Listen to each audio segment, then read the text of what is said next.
시간이 되었으므로 다 같이 일어서 찬송하며 대림절 첫 번째 주일 예배를 함께 드리겠습니다.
감사합니다.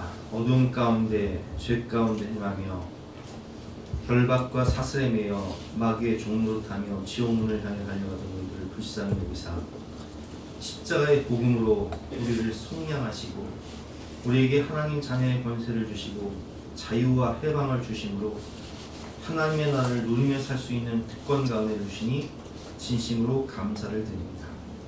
오늘도 이 예배를 통하여서 이 많은 하늘나라를 경험하게 해주시고 복음의 능력을 체험하게 하여 주시옵소서. 감사드리며 예수 그리스도로 기도드렸사옵나이다.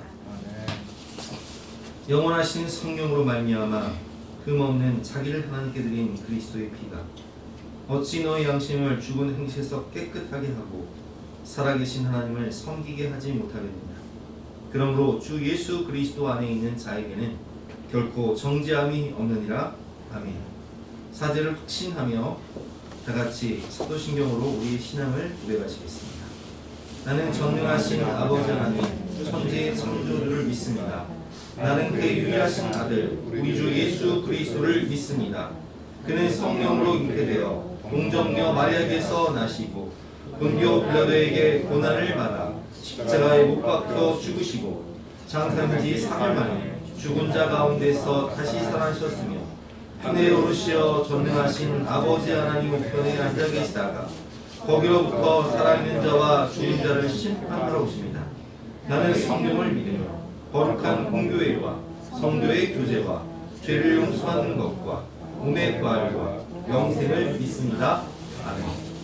같이 앉아서 함께 찬양하겠습니다. 성령의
주님의 사랑과 은혜에 감사와 찬양을 올려드리며 주님의 이름을 높이고자 합니다. 주님만 영광 받아주시고 우리 예배를 기뻐 받아주시옵소서. 지난 한 주간 주님과 함께하는 일상 내 뜻대로 결정하고 내 이익을 위해 하나님 없는 사람으로 하루하루 살아왔음을 회개하며 고백합니다. 저희들의 죄와 허물을 용서하여 주시옵소서. 작은 것이라도 주님이 주신 것에 만족하며 세상이 허탄한 것을 쫓지 않고 주님의 나라와 의를 구하며 주님이 주시는 소망과 비전을 갖고 살게 하시옵소서. 저희들이 연약함과 부족함을 아시는 주님, 연약한 저희들의 믿음이 굳건하게 지킬 수 있도록 도와주시고 주님만을 의지하고 주님만 바라보면서 최선을 다하고 주님 말씀과 뜻을 따라 살아갈 수 있도록 도와주시옵소서. 모든 시험과 고난을 이겨내게 하시고 세상을 선함으로 변화시키는 하나님의 충실한 일꾼 되도록 도와주시옵소서. 예수님의 탄생을 준비하는 대리절이 시작되었습니다. 예수님의 오심의 의미를 깊이 이해하고 묵상하는 시간이 되게 하여 주시옵소서. 우리를 위하여 이 땅에 예수님을 보내주신 하나님의 은혜에 감사하며 임마누엘로 우리에게 오실 예수님을 기다리는 시간이 되게 하시옵소서. 하나님 아버지, 우리 예수사랑 교회를 주님의 나라를 세우고 확장시키는 도구로 사용하여 주시옵소서. 목사님과 교회 리더들에게 지혜를 주시고 우리 성도들에게 주님을 더 깊이 알고 따르게 하시옵소서. 우리 교회가 어려운 이웃들을 위해 기도하고 그들에게 위로와 용기를 주고 주변 사회의 빛과 소금이 되어 주님의 사랑을 흘려보내는 교회가 되기를 원합니다. 우리 교회 성도님들 중에 질병으로 생활의 어려움으로 자녀와 가족의 문제로 슬퍼하고 아파하는 분들이 있습니다. 어려운 분들에게 위로하여 주시고 아픔을 치유하여 주셔서 속히 몸과 마음이 회복되어 기쁨으로 예배드리는 평안의 시간을 허락하여 주시옵소서. 그분들의 기도에 주님의 때에 응답하심을 확신하며 기대하는 축복과 은혜를 주시기를 원합니다. 우리를 위하여 세워주신 김정국 목사님께 성령의 기름을 부어주셔서 말씀이 권능이 되게 하시고 오늘 예배 가운데 성령님의 인지를 경험하는 시간이 되게 하여 주시옵소서. 사역을 감당하시는 데 지치지 않도록 몸과 마음을 지켜주시고 가정을 축복하여 주시옵소서. 저희들 목사님 곁에서 늘 힘이 되는 성도들이 되기를 원합니다. 올 한 해도 교회를 위하여 수고하고 헌신한 손길들을 기억하여 주셔서 잘하였다 칭찬하여 주시고 주님의 즐거움에 참여하는 축복이 있게 하여 주시옵소서. 하늘 영광 부리고 낮고 천한 이 땅에 평화의 왕으로 오신 예수님의 이름으로 기도드렸습니다. 아멘.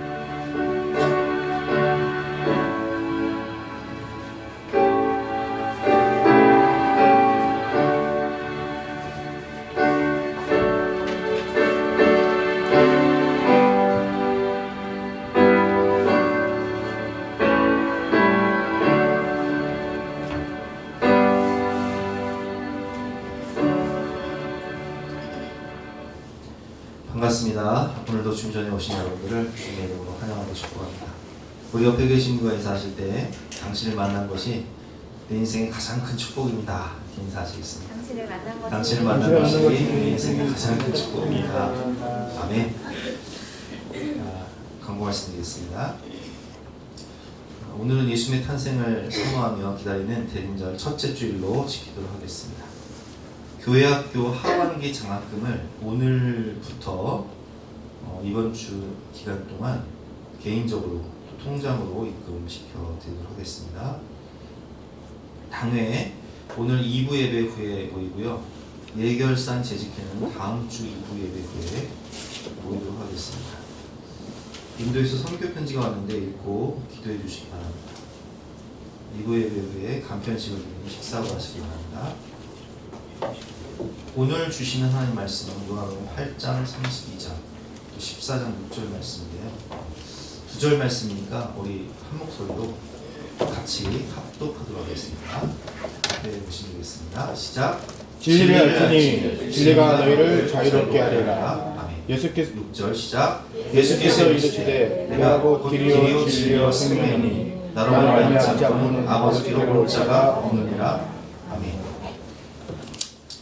오늘 말씀의 제목은 자유와 해방을 기다리는 사람들이라는 제목으로 본 말씀에 대해서 함께 은혜를 나누겠습니다. 인간은 자유를 갈망하죠. 저는 어렸을 때 유치원을 안 다녔는데 유치원을 안 다니다가 학교를 딱 들어가서 자유를 잃어버리니까요. 참 너무 힘들었어요. 그러다가 첫 방학을 한 거예요. 첫 방학을 했는데 집에 왔을 때 책가방을 딱 던져놓고 자유다! 방학이니까 자유다! 이렇게 외쳤던 기억이 나는데 방학을 하면 아이들은 자유지만 또 엄마들은 속박이 시작되고 또 개학을 하면 엄마들이 자유다! 외치죠. 방학 내내 아이들 바라보면서 잔소리해야 되고 밥 해줘야 되는데 걔를 딱 하는 순간 자유다! 엄마들이 외쳐. 군대를 입대하니까 자유를 잃어버려요. 처음에 우리 어머니 아버지가 제가 삼척에서 근무했는데 첫 면회를 오신 거예요. 그래서 이때 3개월 만에 첫 외출을 나가서 삼척 시내 가서 맛있는 것도 먹고 또 숙박시설 잡아가지고 부모님이랑 하루 자고 그리고 그 다음날 군대를 들어가야 되는데 남자분들 아실 거예요. 입대할 때는 모르고 들어가. 근데 첫 외박 나오거나 첫 휴가 나와서 들어가면 이거 알고 들어가는 거잖아요. 진짜 도살장에 끌려가는 소의 느낌으로 그렇게 끌려갔어요. 군 생활이 다른 게 힘든 게 아니라 자유가 없다는 게 힘든 거예요. 이등병 때는요 혼자 PX 못 가요. 그리고 지금은 그렇지 않지만 저희 때만 해도 부모님께 전화를 하려고 해도요 고참들한테 허락받아요. 일주일에 한 번 전화 가는 거고 그렇게 전화를 했던 거예요. 그러다가 전역을 하는데 와 이게 꿈인가 생신가 너무 좋은 거예요.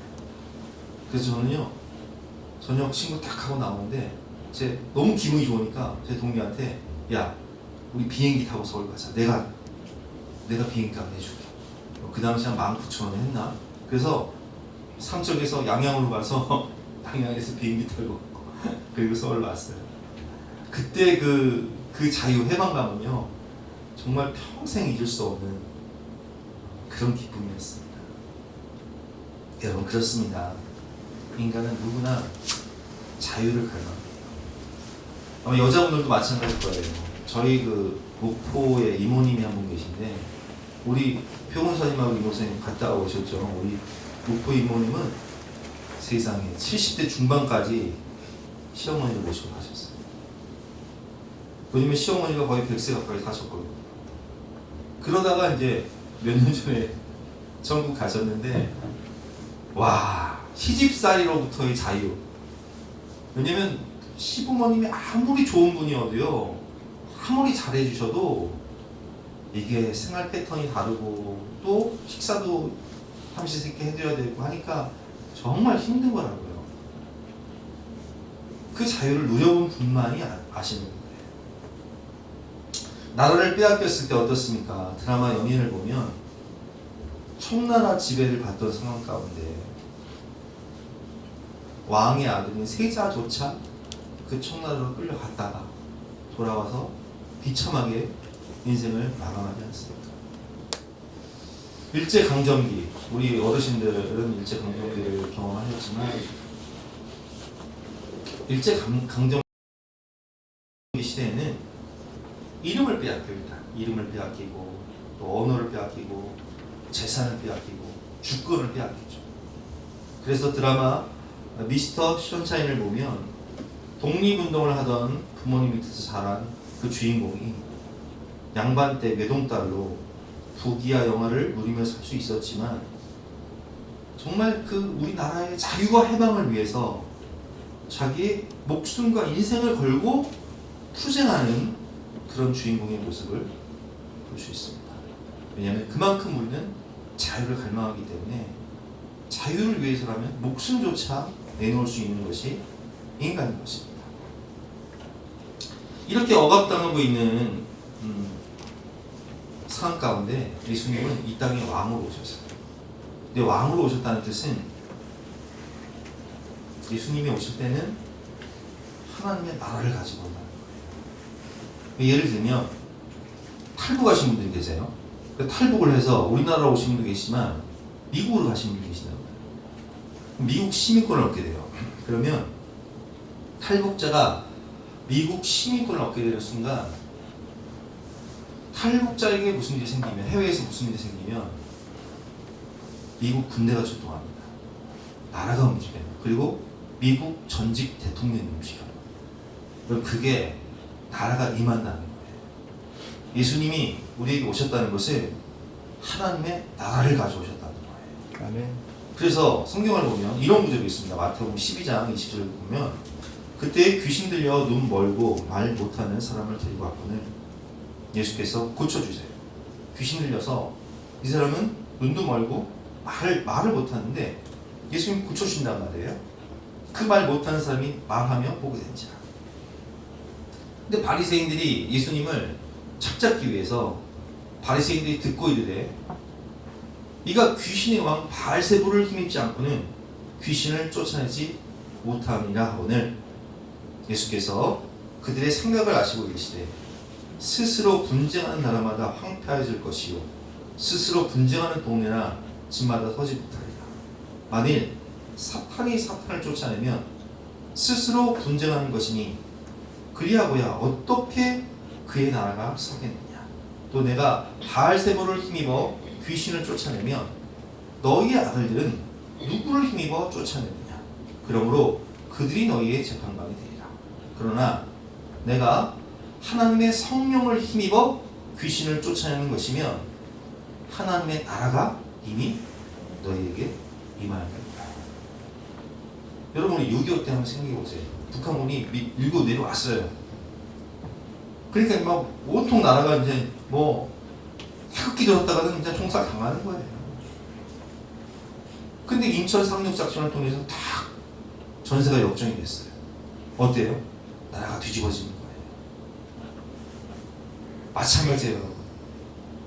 오늘 본문에 보면 예수님께서 이렇게 말씀하십니다. 사람이 먼저 강한 자를 결박하지 않고서야 어떻게 그 강한 자의 집에 들어가 그 생활을 강탈하겠느냐. 결박한 후에야 그 집을 강탈하리라. 예수님이 하나님의 나라의 능력을 가지고 이 땅에 오셔서 귀신도 쫓아내고 병도 고치고 하나님의 나라를 우리에게 선물해 주셨다는 거예요. 자유와 해방을 주셨다는 거예요.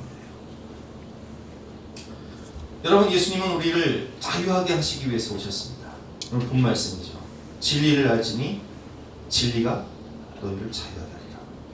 여러분, 무엇이 진리입니까? 예수님께서는 뭐라고 말씀하시죠? 내가 곧 길이요 진리요 생명이니 나로 말미암지 않고는 아버지께로 올 자가 없느니라. 여러분, 예수님이 진리세요. 우리가 진리이신 예수님을 알 때 참 자유를 얻게 되는 것입니다. 그렇다면 예수님은 우리에게 어떤 자유를 주셨을까요? 세 가지만 배울 텐데요. 첫 번째는 죄와 사망 권세로부터의 자유입니다. 로마서 8장 1절과 2절 말씀. 그러므로 이제 그리스도 예수 안에 있는 자에게는 결코 정죄함이 없나니 이는 그리스도 예수 안에 있는 성령의 법이 죄와 사망의 법에서 너를 해방하였습니다. 아멘. 여러분, 우리는요 태어날 때부터, 제가 신학대학 다닐 때 교수님 이런 얘기를 하셨어요. 우리는 죄를 지어서 죄인이 된 것이 아니라 죄인으로 태어났기 때문에 죄를 지을 수밖에 없는 존재가 된다. 이게 무슨 얘기예요? 여러분, 분필을 쪼개보세요. 하얀 분필을 쪼개보면 안에도 하얗고 밖에도 하얘요. 그렇죠. 근데 우리 어렸을 때 연탄을 댔단 말이에요. 연탄은요 밖에 보면 속도 검하고 밖에도 검해요.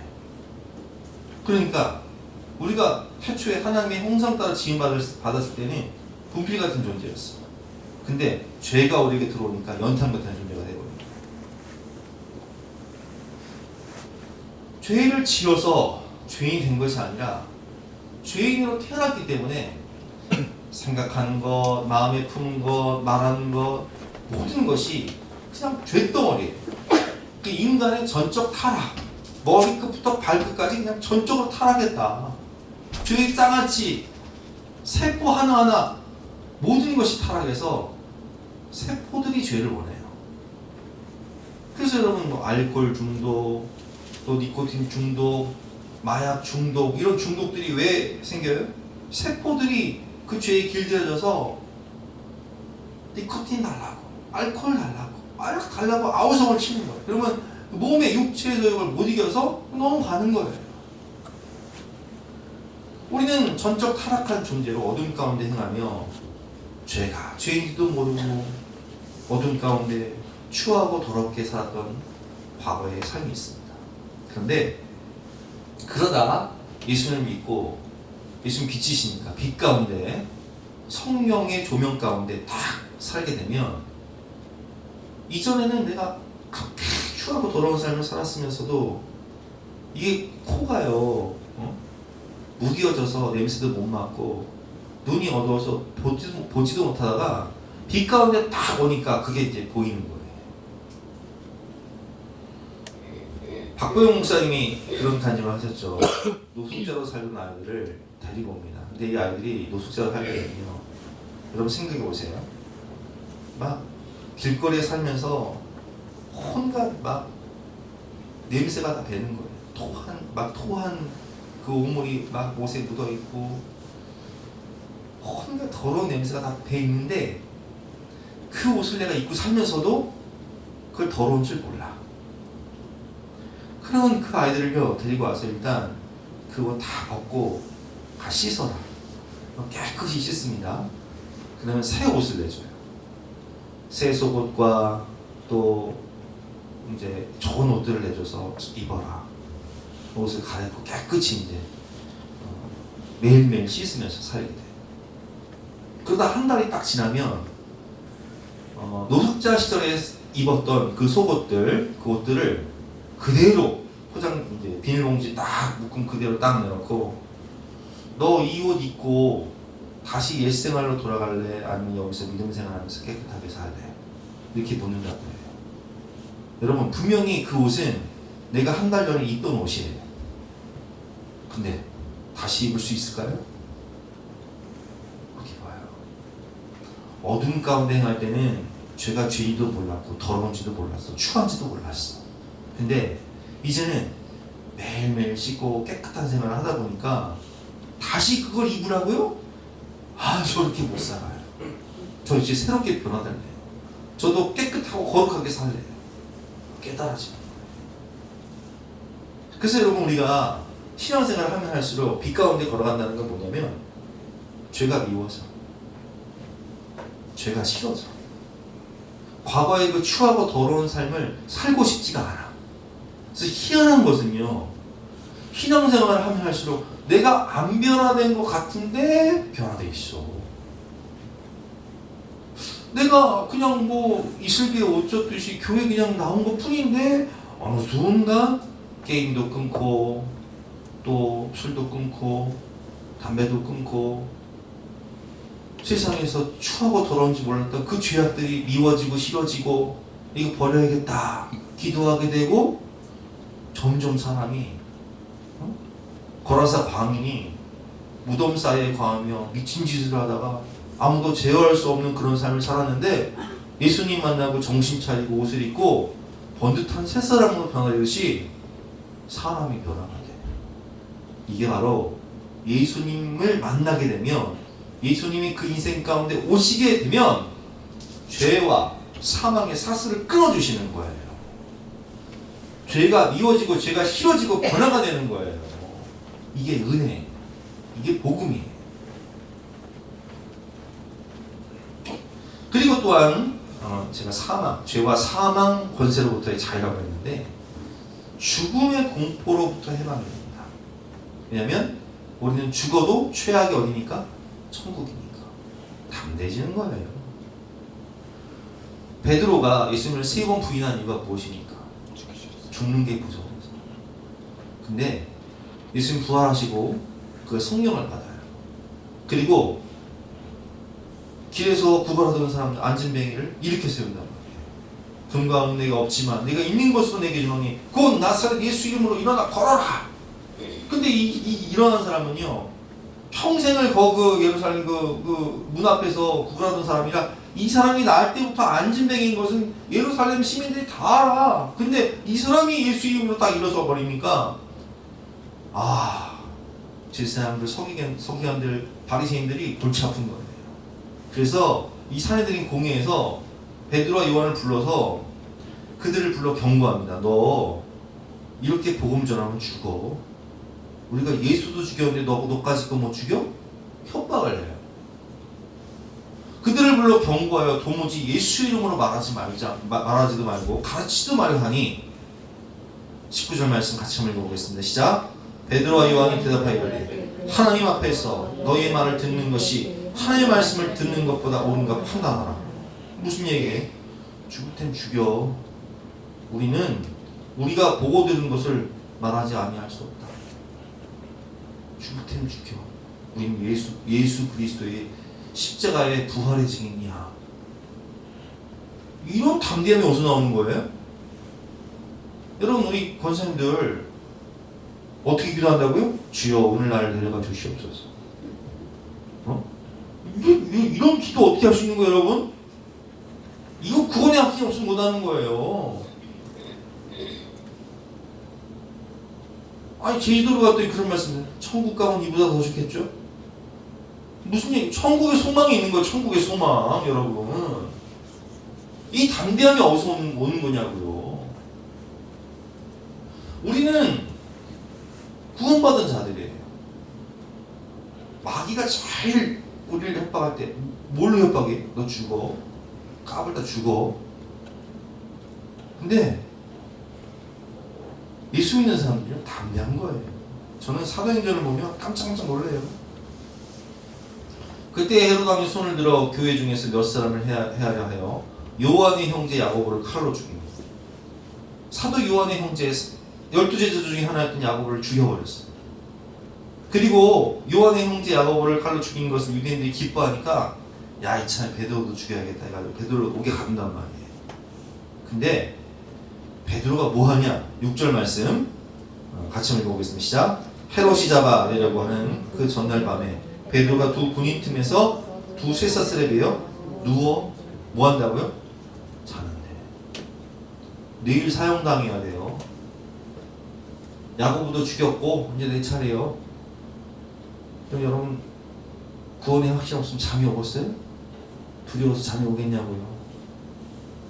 죽음 이후의 세계가 뭘 기다리고 있을지 모르는데 심판 지옥이 있을 수도 있는데 어떻게 잠이 오냐고요. 근데 베드로는 드디어 내가 주님 만나러 가는구나. 드디어 내가 그 영원한 찬란한 천국에 들어가서 하나님 나라를 상속받는구나. 할렐루야. 그러니까 마음이 평안한 거예요. 그러니까 그냥 사형을 앞두고 그냥 누워 자요. 물론 하나님이 천사를 보내서 풀어주시지만 여러분, 이 사망 권세를 이긴 평안이 우리 주님 주신 평안입니다. 평안을 너에게 끼치노니 내가 주는 것은 세상이 줄 수도 없고 세상이 알 수도 없는 참 평안을 너에게 주노라. 예수님께서 부활하신 다음에 말씀하셨어요. 숨을 내쉬며 성령을 받아라. 평강이 너에게 있을지어다. 이게 어떤 평안이에요? 죄와 사망 권세를 이긴 구원받은 자들, 천국 백성들에게 임하는 평안인 거예요. 그래서 우리는 죽음을 두려워하지 않아요. 왜냐면 내가 눈 감는 그날이 그 영원한 나라를 상속받는 날이에요. 그 찬란한 아름다운 천국에 들어가 주님 만나는 날이에요. 보고픈 성도들을 다시 만나는 날이에요. 기다리고 사모하는 날이니까 죽음을 두려워하지 않아요. 이게 자유예요. 죽음으로부터의 자유, 심판으로부터의 자유, 해방. 히브리서 2장 14절 말씀.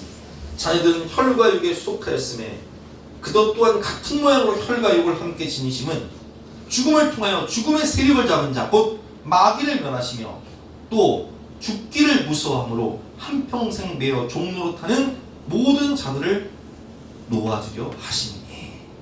그럼 예수님께서 3일 만에 부활하신 이유가 이거예요. 내가 부활한 것처럼 너희도 부활하니까 두려워하지 말아라. 할렐루야. 여러분, 이 기쁨과 자유가 충만하시기를 예수님으로 축원합니다. 두 번째는 율법으로부터의 자유예요. 율법으로부터의 자유. 마태복음 5장을 보면 예수님께서 이런 말씀하셨습니다. 내가 율법이나 선지자를 폐하러 온 줄로 생각하지 말아라. 폐하러 온 것이 아니요 완전하게 하려 합니다. 와, 십계명 율법 그리고 뭐 신명기 율법 온갖 율법 그 율법을 폐하러 오신 게 아니라 완전하게 하려 오셨다 하시면서 뭐라고 말씀하시냐? 너희들 간음이 뭔 줄 아냐? 여자를 보고 음욕을 품는 자마다 그건 간음하다. 너희들 잘 들어라. 형제에게 바보 멍청이 라가라고 말하는 순간 니들은 지옥 가야 돼. 내가 율법을 폐하러 온 줄 아느냐? 나 율법을 완전하게 하러 왔어. 야, 큰일 났어. 그리고 이렇게 말씀하십니다. 너희 의가 서기관과 바리새인보다 더 낫지 못하면 결코 천국에 들어가지 못합니다. 와, 근데 여러분 서기관들은 어떤 줄 아세요? 서기관들은 성경을 필사하는 사람들인데 야훼 하나님 자가 나오면요 하나님 자를 딱 써야 되면은 가서 목욕을 제기하고 와요. 그리고 다 하나님 자를 써요. 그러다 또 하나님 자가 나오면요 야훼 또 목욕을 제기하고 딱 와요. 써요. 이 사람들은요 십계명 율법뿐만 아니라 613가지 조항을 만들어서 율법을 잘 지키기 위해서 조항까지 만든 사람들이에요. 근데 너희 의가 서기관과 바리새인보다 더 낫지 못하면 결코 천국에 들어가지 못하라. 이 말은 무슨 뜻이에요? 야, 천국 갈 사람이 없다는 얘기예요. 답이 없는 인생. 우리는 천국 갈 길이 없어요. 답이 없어. 그래서 오늘 예수님께서 뭐라고 말씀하세요? 진리를 알지니 진리가 너희를 자유롭게 하리라. 아멘. 예수님을 믿어야지만이 구원받을 수 있다는 거예요. 예수께서 이르시되 내가 곧 길이요 진리요 생명이니 나로 말미암지 않고는 아버지께로 올 자가 없느니라. 그래서 로마서 말씀을 보면 아주 정확히 이렇게 표현하고 있습니다. 로마서 3장 6절 말씀. 그러므로 율법의 행위로 그의 앞에 의롭다 하심을 얻을 육체가 없나니. 모든 사람이 죄를 범하였음에 율법의 행위로는 서기관과 바리새인의 의를 우리가 어떻게 초월합니까? 율법의 행위로는 의롭다 하심을 얻을 육체가 없나니 율법으로는 죄를 깨달은 내가 죄인이구나. 나는 꼼짝없이 정말 죽을 수밖에 없는 심판받아 지옥에 갈 수밖에 없는 죄인이구나라는 걸 율법을 통해 깨닫는 거예요. 그리고 우리는 율법을 통해서 누구에게 나아가요? 율법을 몽학선생이라고 하잖아요. 갈라디아서에 예수님께 나아가는 몽학선생. 예수님을 붙잡을 수밖에 없는 우리를 예수님께로 인도하는 몽학선생. 이제는 율법 외에 하나님의 한 의가 나타났으니 율법과 선지자들에게 증거를 받은 것이다. 22절 같이 읽겠습니다. 시작. 곧 예수 그리스도를 믿음으로 말미암아 모든 믿는 자에게 미치는 하나님의 의인이 차별이라. 그래서 우리는 예수를 믿음으로, 정확히 말하면 예수 그리스도를 옷 입음으로 의롭다 하심을 받는 칭의. 우리가 의로워서가 아니라 의가 되신 예수 그리스도, 율법을 완성하시고 율법을 사랑으로 완성하시고 십자가에서 우리의 모든 구원을 테텔레스타이 다 이뤘다 말씀하신 그 예수 그리스도를 옷 입음으로 하나님 우리를 보실 때 너는 의롭다. 왜냐? 예수 그리스도를 믿었으므로. 율법의 행위로는 구원받을 수 있는 사람이 없는 거예요. 우리가 이 진리를 알아야 돼요. 그래서 예수님께서 진리를 알지니 진리가 너희를 자유롭게 하리라. 그 진리가 무엇이냐? 내가 진리다. 예수님이 진리라는 거예요. 그 예수님을 믿을 때 하나님의 의가 우리에게, 우리가 예수 그리스도를 옷 입고 의로우신 하나님의 심판대 앞에 설 수 있는 거예요. 복음으로, 믿음으로 의롭다 하심을 받은 우리는 더 이상 율법과 할례에 얽매이지 않습니다. 그러면 여러분, 우리가 율법 폐기론자입니까? 그렇진 않아요. 우리가 율법 폐기론자는 아니에요. 갈라디아서 5장 1절 말씀처럼 같이 한번 읽어보겠습니다. 그리스도께서 우리를 자유롭게 하려고 자유를 주셨으니 그러므로 굳건하게 서서 다시는 종의 멍에를 매지 말라. 우리는 복음 안에서 자유로운 사람들은 맞아요. 그러나 이 말씀을 잘 보세요. 십계명 율법의 위치는 출애굽 이후에 유월절 어린 양의 피를 먹고 그 유월절 어린 양의 그 양의 살을 먹고 그리고 홍해 세례를 받은 이후에 하나님이 광야에서 하나님의 자녀로서 품격 있게 살라고 십계명을 주신 거예요. 한마디로 율법은 구원받기 위해서 우리가 율법을 지키는 것이 아니라 구원받은 자로서 하나님의 자녀로서 품격 있게 살기 위해서 우리가 하나님의 말씀을 지키는 거죠. 한마디로 구원받기 위해서 율법을 지키는 것이 아니라 다른 사람을 구원하기 위해서 품격 있게 살아가며 사랑으로 종노릇하는 것입니다. 율법을 초월한 사랑으로 율법을 완성하신 예수님의 마음으로 살아가는 거죠. 자 보세요, 여러분 생각해 보세요. 우리가 술 먹으면 지옥 가야 안 가요? 술 먹으면 지옥 안 가요. 근데 우리가 왜 술을 안 마셔요? 내가 술을 먹을 수 있는 자유가 있지만 여러분 생각해 보세요. 제가 술 먹을 수 있는 자유가 있어요. 근데 이 목사가 맨날 그냥 술 먹고 해롱해가지고 유튜브 방송하면서 유튜브 설교 녹화하면서 혀가 꼬였어. 그럼 덕이 되고 본이 돼요? 그건 아니잖아요. 제가 제사상에 바쳐진 음식 먹을 수 있어요. 먹어도 지옥 가지 않아요.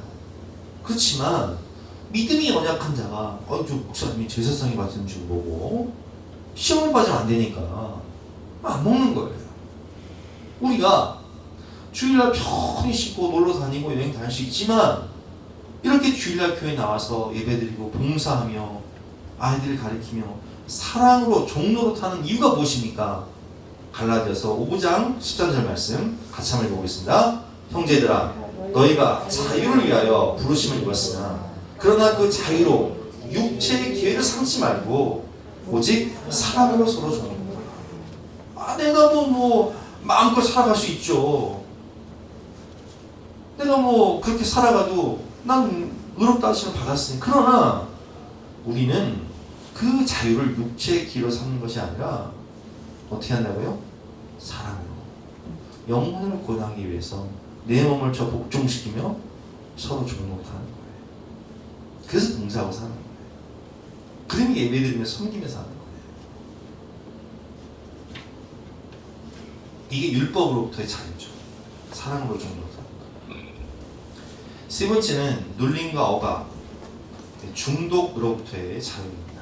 누가복음 4장은 예수님께서 공생애를 시작하실 때 회당에 들어가셔서 처음 읽으신 말씀이에요. 성경책을 달라 하시고 이사야 말씀을 딱 펴시고 그 말씀을 딱 읽으시고 오늘 이 말씀은 너희에게 다 이렇게 말씀하신 이사야 본문인데 17절 말씀 읽어보겠습니다. 선지자 이사야를 드리거늘 책을 펴서 이렇게 기록된 데를 찾으시니 곧 주의 성령이 내게 임하셨으니 이는 가난한 자에게 복음을 전하게 하시려고 내게 기름을 부으시고 나를 보내사 포르는 자에게 자유를 눈먼 자에게 다시 보게 함을 전파하며 눌린 자를 자유롭게 하고 주의 은혜의 해를 전파하게 하려 하심이라 하였더라.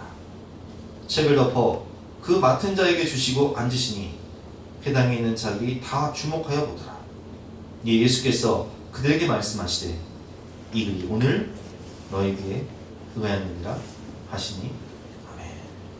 여러분 우리는요 이게 보이지 않아도 다 눌림이 묶여 있어요. 눌리고 있어요.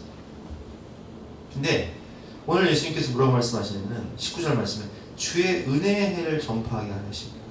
이 은혜가 뭐냐면 희년인데 희년이 뭐예요 여러분? 77, 49 50년째 되는 애가 희년이에요. 근데 이 희년이 되면 자 이제 가난한 자들이 어떤 현상이 일어나냐면 돈이 없어. 그럼 돈을 빌립니다. 근데 돈이 없으면 그걸 갚지를 못해. 그러면 처음에 뭘 뺏기냐면은 밭을 뺏겨요.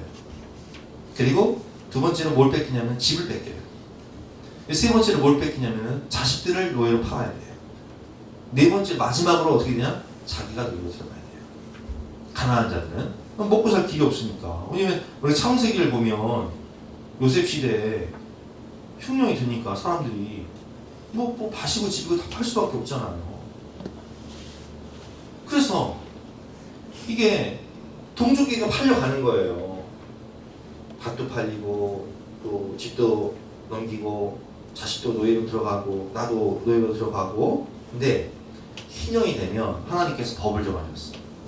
50년째 되는 희년이 되면 무조건 다 회복시켜줘라. 나도 자유, 자녀들도 해방, 재산 회복, 원상 복구.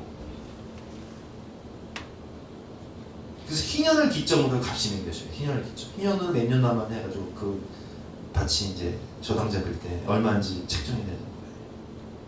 여러분 생각해 보세요. 얼마나 기쁘겠어요. 내가 다 뺏기고 자식도 노예 생활하고 나도 노예 생활하다가 희년이 되면 해방이다. 재산이 회복되고 신분이 회복되고. 근데 여러분 우리가 이렇게 눌리고 산다니까요. 못 배우면 눌리고 살고 가진 게 없고 배운 게 없고 보이는 게 없고 미래가 없으면 눌리고 산다. 몸에 장애가 있으면 눌리고 산다고요. 포로가 되어 산다고요. 죄의 포로, 게임의 포로, 술의 포로,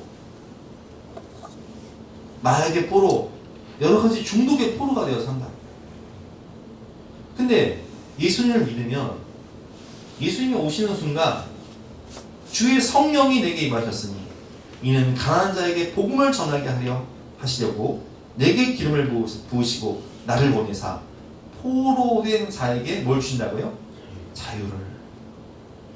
눈먼 자에게 다시 보게 함을 전파하며 눌린 자를 자유롭게 한다.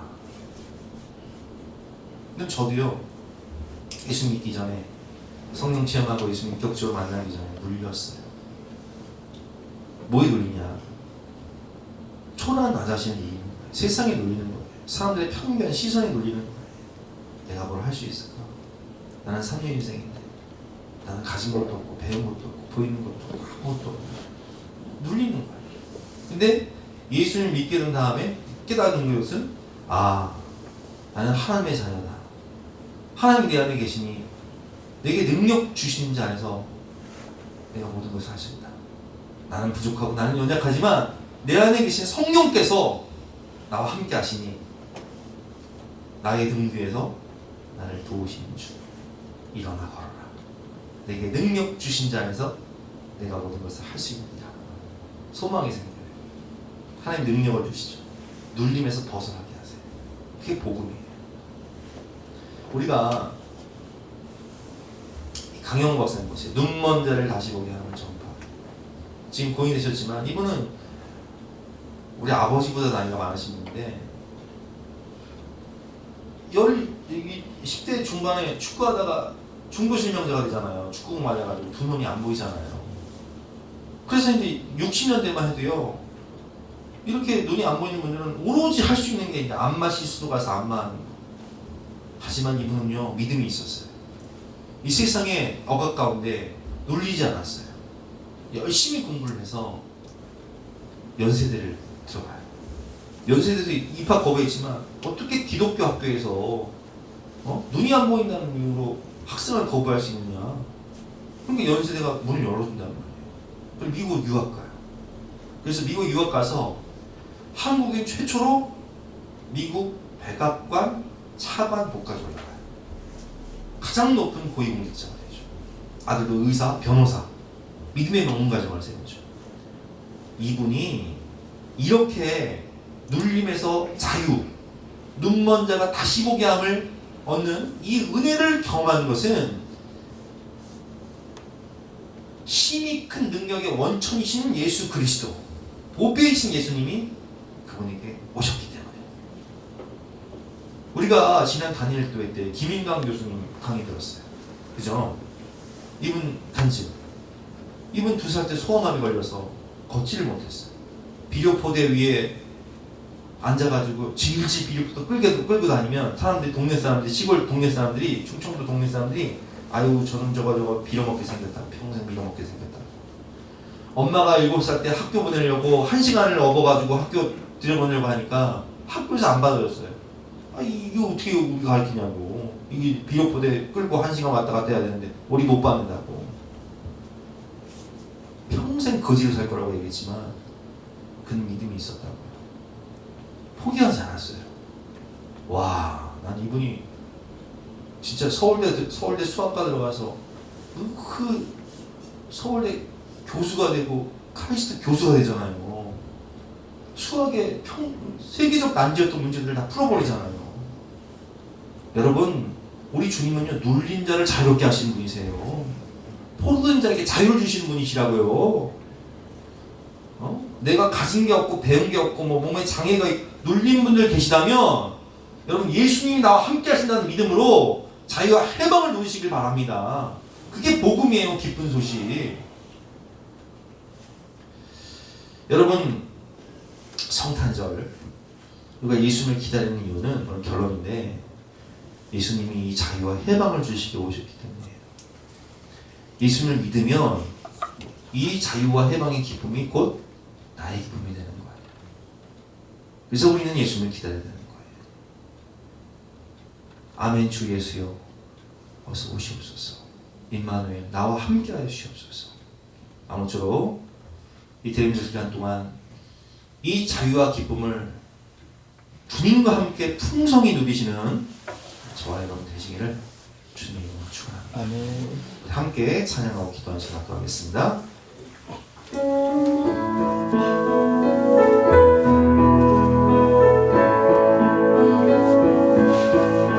예수여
일어나서 결단 찬송가 104장 찬송하시겠습니다.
하나님 감사합니다.